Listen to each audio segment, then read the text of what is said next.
माथेरानमधल्या E रिक्षांना पर्यटकांचा चांगला प्रतिसाद मिळतोय। माथेरानमधील प्रवास आता ई रिक्षांमुळे वेगवान झाला।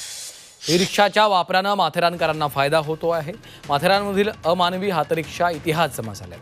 रायगड जिल्ह्यातील थंड हवेचं ठिकाण असलेल्या माथेरानमध्ये गेल्या कित्येक वर्षानुवर्षे घोड्यावर आणि पायपीट सुरू होती। आता हीच पायपीट ई रिक्षाच्या येण्यामुळे थांबली आहे। इथल्या पर्यटनाच्या संख्येत देखील मोठी वाढ झाली आहे। त्यामुळे व्यावसायिक आता सुखावलेत। सध्या उन्हाळ्याचे दिवस सुरू आहेत। थंड हवेचं ठिकाण असलेल्या माथेरानला पर्यटकांनी जास्त पसंती दिली आहे। परंतु माथेरान हे हिल स्टेशन असल्यामुळे इथं इंधनयुक्त वाहनांना परवानगी नसल्यामुळे कित्येक वर्ष पर्यटकांना पायी चालत जावं लागतं। रिक्षाच्या यशस्वी पायलट प्रोजेक्टनंतर आता पर्यटक जास्त संख्येने माथेरानकडे आकर्षित झाले।